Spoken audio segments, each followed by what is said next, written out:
तो आइए स्टूडेंट, स्वागत है आपका विजय स्टडी पॉइंट में। और आज की इस वीडियो में मैं आप सभी को भाषा क्या होता है या फिर भाषा किसे कहते हैं, भाषा के कितने प्रकार होते हैं, सभी के बारे में मैं आप सभी को फुल एक्सप्लेनेशन के साथ बताने वाला हूं। इसलिए आप लोग वीडियो के अंत तक जरूर बने रहें। तो आइए अब हम लोग स्टार्ट करते हैं। देखिए यहाँ पर है भाषा, जिसे हम लोग अंग्रेजी में लैंग्वेज कहते हैं। ठीक है, तो समझिए यहाँ पर भाषा किसे कहते हैं, इसका डिफिनेशन समझिए। जिस माध्यम से मनुष्य अपने भावों, विचारों और भावनाओं को, ठीक है, यानी जो मनुष्य है वो अपनी भावों को, विचारों को और भावनाओं को लिखकर या बोलकर, या तो वो लिख देगा या नहीं तो वो बोलकर एक दूसरे के समक्ष व्यक्त करता है, उसे हम लोग भाषा कहते हैं। ठीक है स्टूडेंट, याद रखिएगा, बिल्कुल आप लोगों को याद रखना है। आइए आगे देखते हैं कि संस्कृत के भाष धातु से भाषा शब्द की उत्पत्ति हुई है। यानी कि अगर आपसे कोई पूछेगा कि भाषा शब्द की उत्पत्ति कैसे हुआ है, संस्कृत के भाष धातु से भाषा शब्द की उत्पत्ति हुई है, ये आपको याद रखना है। ठीक है स्टूडेंट, तो आइए अब हम लोग आगे देखते हैं कि भाषा के कितने प्रकार होते हैं। देखिए यहाँ पर भाषा के कितने प्रकार होते हैं, तो भाषा के मुख्य रूप से 3 प्रकार होते हैं स्टूडेंट। कितने प्रकार होते हैं? 3 प्रकार होते हैं। कौन कौन सा? देखिए यहाँ पर है मौखिक भाषा, दूसरा है लिखित भाषा और तीसरा है सांकेतिक भाषा। कौन भाषा स्टूडेंट? सांकेतिक भाषा। तो भाषा के कितने प्रकार हो गए? 3। कौन कौन? मौखिक भाषा, लिखित भाषा और सांकेतिक भाषा। आइए अब हम लोग एक एक करके भाषा के तीनों प्रकार के बारे में समझते हैं। देखिए यहाँ पर है मौखिक भाषा स्टूडेंट, जिसे हम लोग अंग्रेजी में ओरल लैंग्वेज कहते हैं। मौखिक भाषा क्या होता है समझिए। यह भाषा का वह रूप है जिसमें हम बोलकर अपने विचारों को व्यक्त करते हैं। मौखिक भाषा में क्या होता है, हम अपने विचारों को बोलकर व्यक्त करते हैं। उदाहरण के लिए जैसे कि अगर आपका पेट में दर्द है तो आप बोलकर ना कहिएगा, बोलकर व्यक्त कीजिएगा ना अपने भावों को कि मम्मी मेरा पेट में दर्द हो रहा है, तो आप बोलकर व्यक्त किए ना। या आपको कोई मीठा चीज़ खाना हो तो आप क्या कहिएगा, मम्मी या पापा मुझे मिठाई खाना है। तो आपके अंदर जो भाव है आप उसे क्या किए, बोलकर व्यक्त किए ना। तो बोलकर अगर आप किसी चीज़ को व्यक्त करते हैं तो वो मेरा मौखिक भाषा यानी कि ओरल लैंग्वेज के अंतर्गत आता है। तो आई होप आप समझ गए होंगे। अगर समझ गए होंगे तो चैनल को सब्सक्राइब जरूर कीजिएगा, क्योंकि हम लोग 10 से 15 मिनट के अंदर पूरा समझने का प्रयास करेंगे। आइए अब हम लोग का लिखित भाषा, जिसे हम लोग रिटेन लैंग्वेज कहते हैं।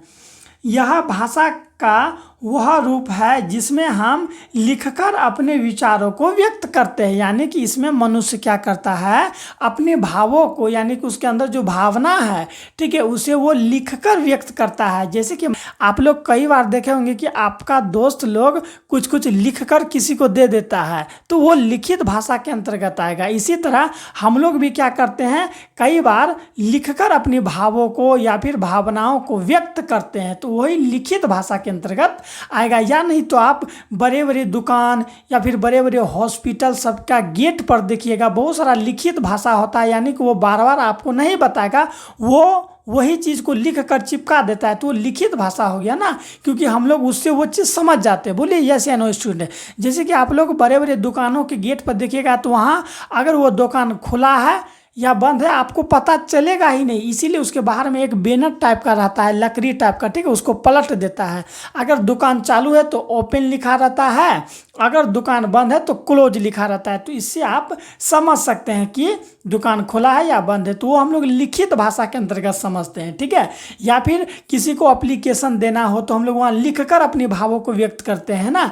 या फिर आप देखे होंगे कि अपने स्कूल में हेड मास्टर को जब आप एप्लीकेशन लिखते हैं या पत्र लिखते हैं तो वहाँ लिख देते हैं ना कि सेवा में श्रीमान प्रधानाध्यापक महोदय, मेरा पेट में दर्द है, बुखार है, या फिर घूमने जाना है, शादी है, जो भी आपके अंदर भावना है वो आप लिखकर व्यक्त किए ना, तो वो लिखित भाषा के अंतर्गत आएगा। ठीक है स्टूडेंट, क्योंकि वो भाषा यानी कि जो आप लिखे हैं वो जब आपका गुरुजी पढ़ते हैं तो वो समझ जाते हैं ना कि हाँ इसको ये प्रॉब्लम है, क्योंकि आप बोले तो नहीं, आप लिखकर व्यक्त किए ना, तो वो मेरा लिखित भाषा के अंतर्गत आएगा। इसी तरह कई उदाहरण हो सकते हैं, आप समझ गए होंगे। ठीक है, अगर समझ गए होंगे तो एक बार चैनल को सब्सक्राइब करके कमेंट करके बोलिए या सर समझ में आ गया।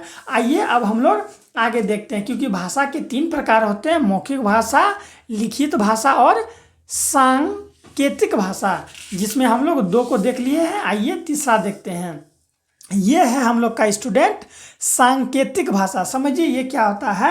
यह भाषा का वह रूप है जिसमें हम संकेतों के माध्यम से अपने विचारों को व्यक्त करते हैं, उसे हम लोग सांकेतिक भाषा कहते हैं। ठीक है, यानी कि इसमें मनुष्य ना ही बोलता है ना ही लिखता है, वो अपनी भाषाओं को जो है स्टूडेंट संकेत के माध्यम से क्या करता है, प्रकट करता है दूसरों के सामने। जैसे कि मान लीजिए आपको पानी पीना है तो आप लोग बिना बोले आप संकेत के माध्यम से एक गिलास ले लीजिएगा और ऐसे मुंह पर यानी कि पानी पीने का आप इशारा कीजिएगा तो कोई भी समझेगा कि ये व्यक्ति पानी पिएगा।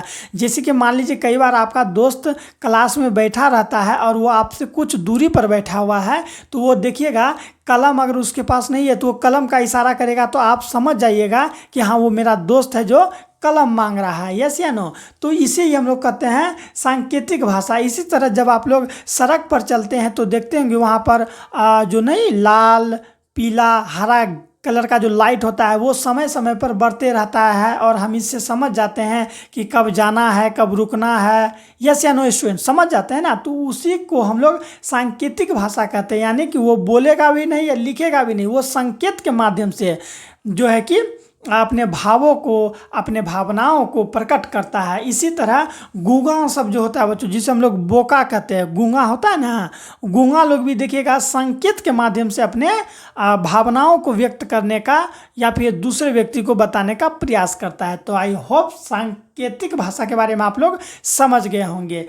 ठीक है, अब चलिए कुछ भाषा के बारे में कुछ फैक्ट है स्टूडेंट, आप लोग इसे नोट जरूर कर लीजिएगा। देखिए यहाँ पर है, संसार के विभिन्न देशों में अलग अलग भाषाएं बोली जाती है, यानी कि इतना बड़ा जो संसार है दुनिया में अलग अलग देशों में अलग अलग भाषाएं बोली जाती है। जैसे कि रूस में रूसी भाषा बोला जाता है स्टूडेंट, जापान में जापानी भाषा बोला जाता है, चीन में चीनी भाषा बोला जाता है, तो इंग्लैंड में अंग्रेजी भाषा बोला जाता है स्टूडेंट। ठीक है, अब आगे देखिए यहाँ पर है कि भारत जैसे देशों में अनेक भाषाएं बोली जाती है, यानी हम लोग का जो इंडिया है, हम लोग का जो देश है, भारत देश है, इसमें अनेक भाषाएं बोली जाती है। जैसे कि हिंदी, संस्कृत, उर्दू, राजस्थानी, उड़िया, बंगाली, मैथिली, कश्मीरी बोला जाता है कि नहीं बोला जाता है। इसी तरह स्टूडेंट कई सारे भाषाएं हैं जो कि हम लोग का भारत देश में बोला जाता है। आई होप आप लोग को समझ में आ रहा होगा।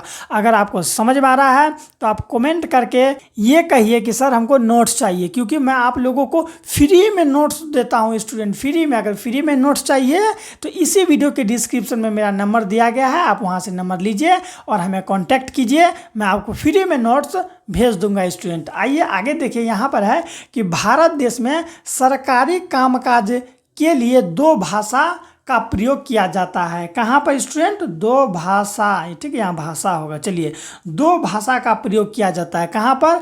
भारत देश में सरकारी कामकाज के लिए। कौन कौन? तो हिंदी का प्रयोग किया जाता है और दूसरा अंग्रेजी का प्रयोग किया जाता है। आप लोग देखे होंगे कई बार ऑफिस कार्यालय वगैरह में या तो हिंदी चलता है नहीं तो अंग्रेजी चलता है। आप वहाँ उर्दू घुसाइएगा सरकारी कामकाज में तो होगा नहीं। ठीक है, अब देखिए यहाँ पर है कि भारत में 114 प्रकार की भाषाएं बोली जाती है। भारत में कितने प्रकार की भाषाएं बोली जाती है? तो 114 प्रकार की भाषाएं बोली जाती है। ठीक है स्टूडेंट, इस तरह से हम लोग का भाषा के जितने भी फैक्ट थे समाप्त होते हैं। कुछ और इम्पोर्टेंट चीज़ है, आप इसे भी नोट कर लीजिएगा। भारतीय संविधान में 22 भाषाओं को मान्यता दी गई है। अगर आपसे कोई पूछेगा कि भारतीय संविधान में कितने भाषाओं को जो कि मान्यता प्राप्त है, तो 22 भाषाओं को मान्यता प्राप्त है। ठीक है, याद रखिएगा, बिल्कुल याद रखिएगा। और आप कमेंट में बताइए तो भारतीय संविधान के जनक किसे कहा जाता है? ठीक है, रचयिता के जनक या फिर भारतीय संविधान के पिता किसे कहा जाता है? आप कमेंट में जवाब दीजिए तो देखते हैं आप लोग कितने लोग जानते हैं। देखिए स्टूडेंट, यहाँ पर है लिपि कुछ है, इसे भी आप समझ लीजिए क्योंकि छोटा सा टॉपिक है ही, आप इसे भी समझ लीजिए। लिपि एक चीज़ होता है लिपि, तो सर ये लिपि क्या है, तो समझिए किसी भी भाषा को लिखने का ढंग, यानी जो भी भाषा होता है उसको उसका लिखने का ढंग या लिखने का तरीका ही लिपि कहलाता है। समझ में आ गया? किसी भी भाषा को लिखने का ढंग या लिखने का तरीका ही लिपि कहलाता है। स्टूडेंट, आई होप आप लोग समझ गए होंगे कि लिपि किसे कहते हैं। जितने भी भाषा है, चाहे वो हिंदी हो, संस्कृत हो, अंग्रेजी हो, पंजाबी हो, उर्दू हो, इसके लिखने के जो ढंग है ना, उससे ही हम लोग क्या कहते हैं, लिपि कहते हैं। अब देखिए कई बार एग्जाम में ये पूछे जाते हैं, चाहे आप किसी भी एग्जाम का तैयारी कर रहे हैं, ये आपके लिए काफ़ी इंपॉर्टेंट है। हिंदी और संस्कृत भाषा की लिपि देवनागरी है, यानी कि हिंदी और संस्कृत भाषा का जो लिपि है वो क्या है, देवनागरी लिपि है। याद रखिएगा, बिल्कुल याद रखना है। अंग्रेजी भाषा की लिपि क्या है, तो रोमन है। अंग्रेजी भाषा की लिपि क्या है स्टूडेंट, तो रोमन है। आप लोग रोमन जानते होंगे, रोमन में जो 1 2 लिखता है ना, इस तरह से 1, फिर इस तरह से 2, फिर इस तरह से 3, आप लोग को याद आ गया होगा, फिर इस तरह से 4, फिर इस तरह से 5, यही जो लिखते हैं ना, यही मेरा रोमन हुआ। क्या हुआ, रोमन। तो ठीक है, एक बार फिर से, अंग्रेजी भाषा की लिपि क्या है, तो रोमन है। इसी तरह स्टूडेंट पंजाबी भाषा की लिपि क्या है, तो गुरुमुखी है। याद रखिएगा ना, बिल्कुल याद रखना है। पंजाबी भाषा की लिपि गुरुमुखी है। और अंत में स्टूडेंट उर्दू भाषा की लिपि क्या है, तो फारसी है। उर्दू भाषा की लिपि क्या है स्टूडेंट, फारसी है। तो इस तरह से स्टूडेंट हम लोग का पूरा भाषा यानी कि लैंग्वेज किसे कहते हैं, इनके प्रकार, साथ साथ इनसे जुड़े हुए फैक्ट के बारे में मैं आप लोगों को फुल एक्सप्लेनेशन के साथ बताया। अगर आप लोग ग्रामर के टॉपिक को हर एक रोज़ पढ़ना चाहते हैं तो चैनल को सब्सक्राइब कर लीजिए, क्योंकि इसी चैनल पर हर रोज़ ग्रामर के साथ साथ अनेक सब्जेक्ट का तैयारी पूरा विस्तार से कराया जाता है, वो भी फ्री में। और नोट्स तो फ्री में दिया जाता है। इसलिए आप लोग चैनल को सब्सक्राइब करके कमेंट करके बोलिए कि सर नोट्स चाहिए, या नहीं तो डिस्क्रिप्शन में मेरा नंबर दिया गया है, आप वहाँ से नंबर लेके आप हमें कॉन्टैक्ट कीजिए। फ्री में नोट्स आपका व्हाट्सएप पे मैं भेज दूंगा। तो मिलते हैं नेक्स्ट वीडियो में।